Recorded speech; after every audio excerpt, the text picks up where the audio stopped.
controles Francisco Gil, en la producción Daniela Pestana y este servidor Vladimir Villegas. Nuestro invitado de esta noche, el diputado William Dávila. La última vez que lo entrevisté estaba convaleciente pues, de aquellas heridas que recibió en la Asamblea Nacional. No te veía de ese día, William, en persona al menos. Y de casualidad sí te pude ver ese día porque tenía el ojo sí. bien hinchado. Eso fue ya hace año y medio. ¿Te trajo secuelas eso?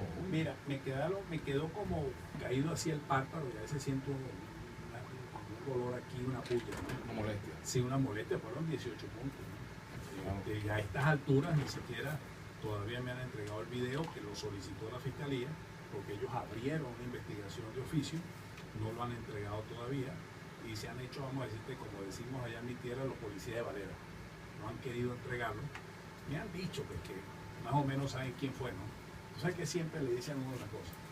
Y por supuesto, esa persona que lo identifican va a impedir por todos lados que en el video aparezca. Lo cierto del caso es que eso, más allá de la agresión física, eso me da mi pie para seguir luchando y planteando una tesis que tiene toda la validez. Hay que rescatar la Asamblea Nacional con una nueva mayoría. La Asamblea Nacional tiene que estar al servicio básicamente de dos funciones. Una función legislativa y una función contralora. La función legislativa ha dejado mucho que decir, mucho que desear hasta ahora, y la función contralora prácticamente ha sido nula, porque no ha habido, vamos a decirte, el ejercicio de control de los recursos de la administración pública, que es uno de los principales deberes que tiene la Asamblea Nacional. Ahora, ya que tocas el tema de la Asamblea, del deseo que tiene la oposición de, digamos, recapturar una mayoría en la Asamblea o capturar una mayoría en la Asamblea por la vía, por supuesto, por la vía electoral, me gustaría que habláramos sobre las agendas que tiene la oposición, los puntos que están, o la hoja de ruta que tiene la oposición, porque ha habido en este tiempo, sobre todo este año, ha habido un menú de opciones bien diversas, algunas de ellas opuestas, encontradas con respecto pues a lo que sería el camino tradicional de la oposición durante estos años, ¿no? Bueno, Vladimir, yo he mantenido desde el principio la posición que nosotros no podemos y no podríamos perder el tiempo en algo que está a la vuelta de la esquina, que son las elecciones parlamentarias. No podíamos estar pensando en otra cosa, que posiblemente desde el punto de vista constitucional son válidas, ¿no? Como opciones, que si una Asamblea Nacional Constituyente, o lo que planteaban en alguna ocasión la renuncia, o incluso elecciones parlamentarias adelantadas, etcétera.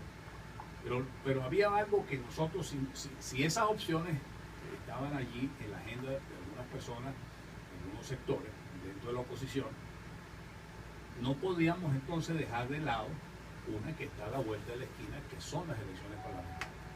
Y yo pienso que a la larga, por declaraciones, por las tendencias que veo en los medios, esa es una matriz, o mejor, más que matriz, es un objetivo que nos tiene que unir a todos, rescatar una nueva mayoría. Yo incluso hasta le he puesto números. Nosotros deberíamos sacar por lo menos 100 diputados en las elecciones del 2015, que por lo que vi en la prensa o en las alocuciones de hoy, el mismo Maduro le pide al PSUV que tienen que trabajar para obtener un triunfo contundente. Es decir, eso está allí y yo no voy a partir del principio que es un trapo rojo para no, eso está en el programa, distraer la atención, porque tú sabes que empiezan las teorías, ¿no? No, eso está ahí. Está ahí, bueno, y si eso está ahí... El problema es que hay gente en la oposición que pareciera no verlo, ¿no? O que no lo vio, a lo mejor ahora sí lo ven, pero... Exacto, me parece que eso es un error. ¿Y por qué es un error? Porque si nosotros queremos efectivamente consolidar una opción de poder, una alternativa de poder, incluso hasta desarrollar una política de transición, ¿no? ¿Qué más que lograr tener una mayoría distinta dentro de la Asamblea Nacional, en donde tú equilibres las opciones, equilibres el poder, e incluso puede estimular dentro del chavismo democrático, dentro de, vamos a decirte, de los sectores no militaristas del gobierno, un acercamiento y una opción distinta? Yo pienso que esas cosas son valederas en política. Lo que no es valedero en política es tener un pensamiento reduccionista, una visión reduccionista, casarse con una sola opción, y entonces todas las demás que no sean iguales a esa opción que yo tenga o a esa visión que yo tengo, entonces no sirven y empiezan los epítetos y las descalificaciones. No, estamos hablando de política, y si nosotros queremos hablar de política y rescatar la política, esa actividad y esa estrategia no puede ser, vamos a decirte, desconocida a priori, simplemente porque eso implica trabajar, implica haber mantenido una constancia, una sistemática de contacto, de lucha, de denuncia en tu circuito, en tu estado, de haberle pasado la mano en el hombro a tiempo a tus electores, no ahora cuando se acercan las elecciones. Entonces a muchos no les gusta hacer eso, ¿no? Y fíjate, ya que tocas ese punto también, William Dávila, diputado de Acción Democrática de la Asamblea Nacional, votado por el Estado de Mérida. William, hay muchas críticas también a la ausencia de los parlamentarios opositores en la Asamblea Nacional, en el trabajo de las comisiones, en las plenarias. Muchas veces se ven imágenes y no está toda la bancada opositora. Es verdad, no lo voy a negar. Incluso después de las 7, 8 de la noche, uno ve que el hemiciclo, 15 o 20 diputados, quedamos allí permanentemente. Siempre hay algunas actividades extraparlamentarias. Eso no es bueno. Y tampoco es bueno el haber utilizado la curul para ser candidato a una posición. No voy a entrar en crítica personal, pero muchas de las cosas que le dicen a uno en su estado, la gente que votó por uno es: mira, yo quiero verte en la asamblea. No que después vas a ser candidato a alcalde, o que vas a ser candidato a presidente. Exactamente. Yo creo que eso la gente... O a Rey Momo, qué sé yo, cualquier cosa. Y bueno, fíjate, nosotros perdimos, creo que 2 diputados, porque sí, el principal y suplente salieron alcalde. Bueno, entonces, eso no es bueno. También ha habido fallas en la Comisión de Trabajo de la Asamblea Nacional. Este año fue un año particularmente difícil, ¿no? En ese sentido, porque hubo entorpecimiento operativo muchas veces en la asistencia de las reuniones de las comisiones, pero yo espero que ya a partir del 15 de septiembre, pues indudablemente nosotros tengamos una posición mucho más aguerrida, más combativa, más de denuncia y sobre todo de propuestas, independientemente que el gobierno, la tiranía de la mayoría, no le dé curso a las propuestas nuestras, pero nosotros tenemos que ser sistemáticos y ser reiterativos en esa conducta que nos debe diferenciar de la tiranía de la mayoría, que simplemente lo que hace es bajarle la cerviz al gobierno. Nosotros no podemos estar ni a la cerviz de ningún grupo poderoso, ni estar nosotros anclados en grupos poderosos económicos de un lado o de otro, sino el deber nuestro es representar la voluntad soberana del pueblo que nos elige. William, hay una frase que se le atribuía al fallecido presidente de Acción Democrática, Gonzalo Barrios, con la cual en el Congreso no se trabaja, pero cómo cansa. Y me gustaría que habláramos un poco de eso. ¿Cuál es el trabajo que tú como parlamentario haces por tus electores de Mérida y por tus electores del país? Porque al fin y al cabo tú eres diputado de todos los venezolanos, tanto de uno como de otro. Buena pregunta. Yo pienso que viene ya un año donde cada quien tiene que rendir cuentas, ¿no? Porque las elecciones en principio serían en septiembre del próximo año. En el caso concreto mío de mi estado, yo lo visito permanentemente toda la semana. Yo me vengo los lunes y me voy los miércoles en la tarde o los jueves. Muchas veces también voy a otros estados. Por ejemplo, cuando se presentó la crisis de Amuay, estuvimos en Amuay. Cuando se presentaron problemas de carretera en la zona llanera, en el estado Guárico, fui al estado Guárico. En el estado Barinas, cuando hubo la denuncia de una planta de petroquímica que iban a poner en el municipio Rojas del estado Barinas, fui allá a chequear si eso era verdad, que lo había anunciado el propio presidente finado Chávez. Otras denuncias, por ejemplo, en las fronteras, el año pasado fuimos y nos adelantamos a esto que estaba hablando el gobierno de la guerra económica con los operativos de lucha contra el contrabando. Eso nosotros lo denunciamos en ese momento. Y en mi estado, yo estoy permanentemente atento, visito los pueblos, visito los municipios, hago denuncias regionales. Ahorita tengo una ruta de trabajo que cada 15 días estoy denunciando y haciéndole el seguimiento a las denuncias que hago, por ejemplo, en el tema de la salud, del Hospital Universitario en Mérida. Entonces allí, por ejemplo, la última denuncia que hice fue hace 15 días, que el número de muertes maternas había llegado a 13, que eso era muy alto. Bueno, ya hoy me enteré que llegamos a 14. O sea que esa denuncia no tuvo el efecto, vamos a decir, que el propio gobierno revisara la realidad de las cosas. En otras cuestiones puede ser que sí suceda, y hay cuestiones que uno las puede cuantificar. Estuve recientemente este fin de semana viendo la situación de los productores agrícolas de los pueblos del sur de Mérida, y el pequeño campesino, Vladimir, sigue siendo el explotado de siempre. cuando hablan de este discurso revolucionario y socialista, se contradice en la práctica, porque por ejemplo en este caso concreto del fin de semana, esos agricultores que hacen queso, que son caficultores, que producen papa, que producen caraotas, que producen ocumo, que producen apio, resulta que cuando la producción sale de su pequeña finca, ya le están llegando los intermediarios las roscas, se lo compran a precios viles y después lo venden a 3 y 4 veces el precio. Entonces, cuando eres una cosecha que se colocara directamente, una red de productores, de agricultores, y el gobierno allí tiene que estimular eso. Bueno, ahí donde uno se pregunta, en menor o en mayor escala, bueno, hay una de las causas del desabastecimiento, porque justamente a ese productor no lo estimulan con crédito, no lo estimulan con buenas vías de comunicación, no lo estimulan con una red que atienda los intereses de ese pequeño agricultor, sino que todo es en función de criterios de mayoristas. Y el mayorista va con otra lógica, lo que ellos critican de la lógica perversa del capitalismo. Pero resulta que eso lo estamos viendo a diario, y ahí es donde uno se da cuenta que la microeconomía, la micropolítica del gobierno, ahí sale desbaratado el gobierno, porque resulta que ahí no vemos nosotros el resultado práctico en lo que corresponde a la protección de ese pequeño agricultor. Entonces yo, por ejemplo, como diputado, ¿qué hago? Bueno, voy allá, veo las cosas. Ahorita, por ejemplo, tengo la iniciativa de convocar a todos esos pequeños agricultores para estimularlos a que se organicen y se defiendan, porque no se trata de hacer demagogia, de decir, bueno, mira, yo me vengo a Caracas y voy a armar un lío aquí en el ministerio, porque sabemos que no le van a parar a uno papelón, como se dice, pero sí decirle al agricultor que se reúna, que se una para la defensa y para la promoción de su precio, y ese discurso la gente lo compra, porque ese discurso es social, y ese discurso tiene que ver, en el caso de las prioridades de nuestro Estado, de una actividad que es prioritaria del Estado de Mérida, que es un Estado productor de comida y de agua. Entonces, propuse varias leyes, por ejemplo, la reforma a la ley de la zona libre cultural, científica y tecnológica de Mérida, que esa fue una ley que, siendo yo senador, la sacamos, el primer intento de un desarrollo endógeno científico, tecnológico. Entonces propuse su reforma para hacer de ahí un gran experimento, un gran espacio, vamos a decir así, en donde utilicemos toda la capacidad tecnológica regional, pero una ley de carácter nacional.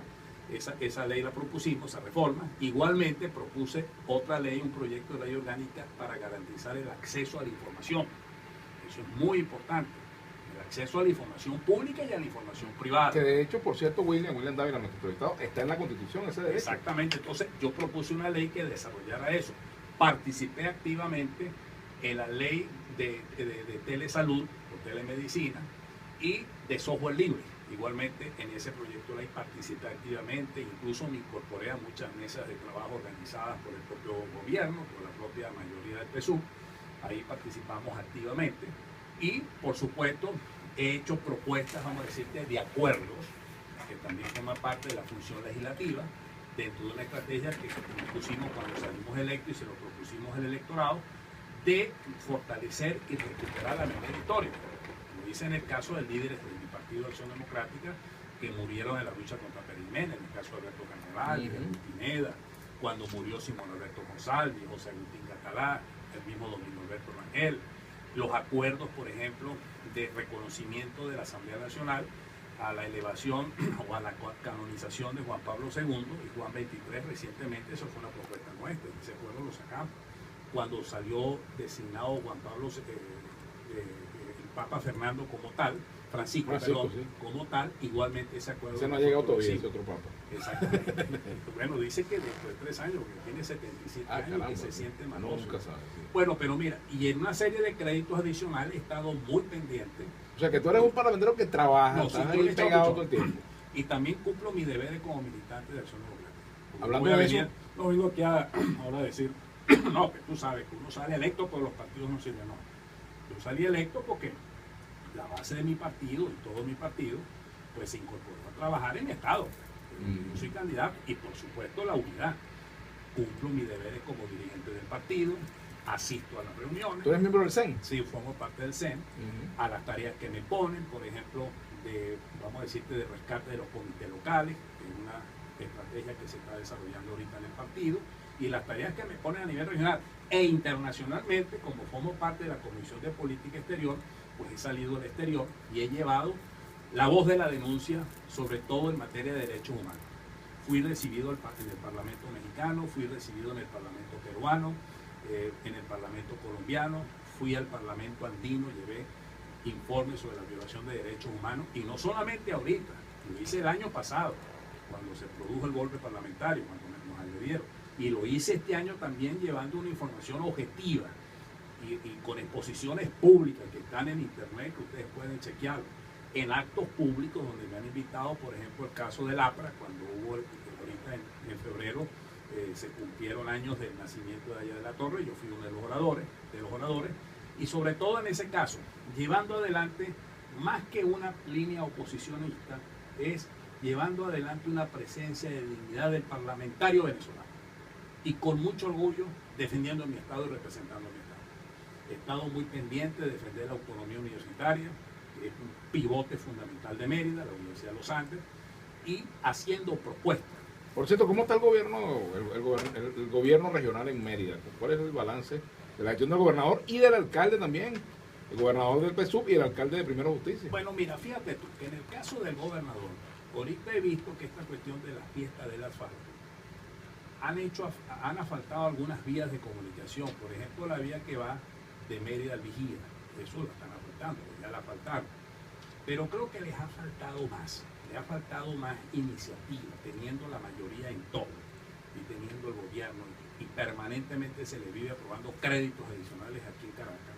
Entonces uno escucha la queja del policía que no le paga, del médico de la gobernación que no le paga, de la falta de insumos en ambulatorios y hospitales nacionales y regionales, de la falta de instrumentos para garantizar la seguridad de los merideños, y sobre todo que no he visto allí una iniciativa de promover un gran acuerdo regional donde se involucren los diferentes sectores de la vida regional, los sectores del agro, los sectores del turismo, los sectores culturales y tradicionales del Estado y los sectores de la universidad. Se le fue mucho el tiempo en el primer año peleando contra la universidad.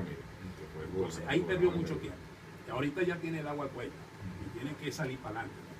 El alcalde veo que ha mejorado mucho y está desarrollando una política que me parece inteligente de visitar las parroquias, vive permanentemente haciendo operativos sistemáticos desde el punto de vista social, es decir, ha sacado la alcaldía a la calle.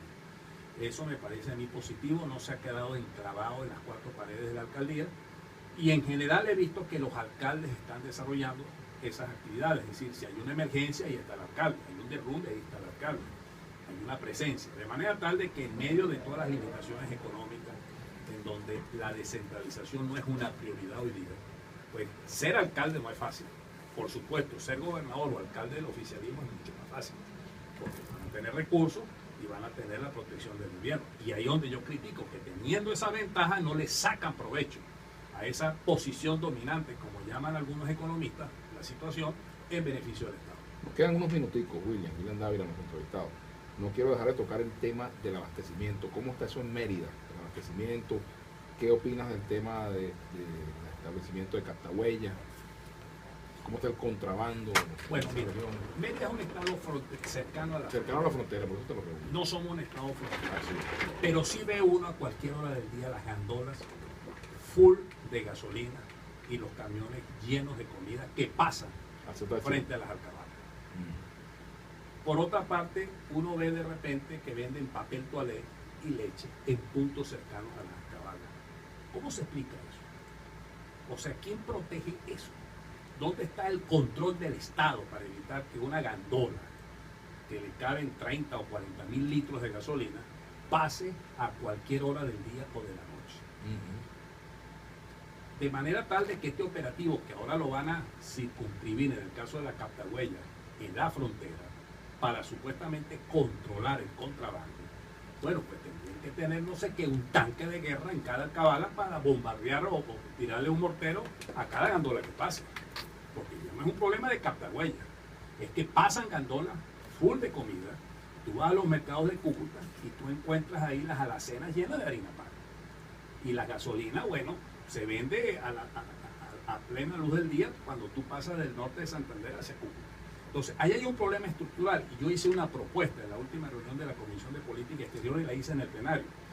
que se aprobara una nueva ley orgánica de frontera para establecer el delito fronterizo y tener una determinación clara qué significa contrabando, contrabandear y cuál es el delito implícito en eso. De manera tal de no andar dándole palos de ciega con operativos que a la larga tendrán efectos inmediatos, pero desde el punto de vista del mediano y largo plazo, no resuelven el problema. Ese problema no se resuelve. Ni con captahuella, porque es un problema de productividad y de producción, como tampoco desde el punto de vista de evitar que pase una gandola, porque están involucrados allí altos jefes militares. Porque no puede pasar, repito, una gandola sin que no haya una palanca de por medio que lo impida. Ahora bien, yo sí creo que en el caso concreto, pues, de la frontera venezolana con el Táchira, es una frontera muy dinámica, amplísima, de más de 2.000 kilómetros.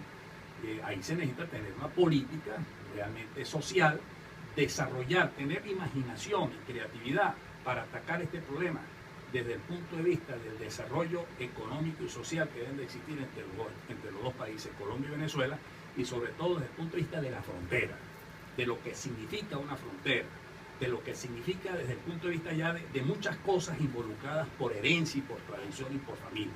O sea, no hay que verlo solamente desde un punto de vista reduccionista. Yo he venido planteando que debe haber un acuerdo nacional, Vladimir, a los efectos de rescatar la producción nacional. El gobierno tiene que darse cuenta que el modelo que en este momento está siguiendo no es un modelo económico productivo. Tiene que replantearse realmente un modelo que parta del principio de un gran acuerdo nacional de todos los sectores para rescatar la producción nacional. Y al mismo tiempo, no es con el gabinetazo que ya nos han venido anunciando, que es lo que implica este sacudón, es un gabinetazo rojo, diría yo, el cambio del plan ejecutivo de algunos ministerios, como va a cambiar el modelo. Entonces, cuando tú ves que sucede eso en la frontera, te voy a poner un elemento porque también lo investigué, el caso del cemento. Bueno, el gran negocio que hay con el cemento en Mérida, por ejemplo. La empresa Vencemos Venezolana de Cemento, que está en manos de un militar, esa empresa la cerraron en el Vigía después que tenía el depósito más de 25 años, hace 15 días la cerraron. Supuestamente el mercado lo tenía que suplir Cementos Andinos, que es una empresa que está en Trujillo, del Estado, que también preside un militar. Bueno, ¿qué sucede? Bueno, las gandolas de cemento llegan y de saco de cemento y no se las venden a todo el mundo. Se las venden a las personas que a ellos les interesa. Y una paca de cemento que vale 27 bolívares, están vendiendo 350 bolívares. Una parte va para la red socialista de distribución que está en Mucujepe, que es un pueblo de Vigía, para distribuírselo a los consejos comunales.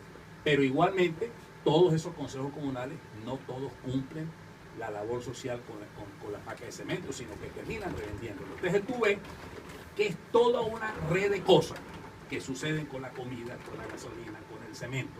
Al final de cuentas, ¿quién sale afectado? Es el pueblo, es el consumidor, es la gente que necesita la comida, es la gente que necesita un bloque para construir una vivienda, es el problema de la gasolina, teniendo nosotros una planta llenada en el Vigía, tenemos a veces escasez en las bombas de gasolina de Mérida y de Ejido o de Tovar o de Mérida o del Táchira o de Vigía o de cualquier parte, simplemente por el contrabando de gasolina.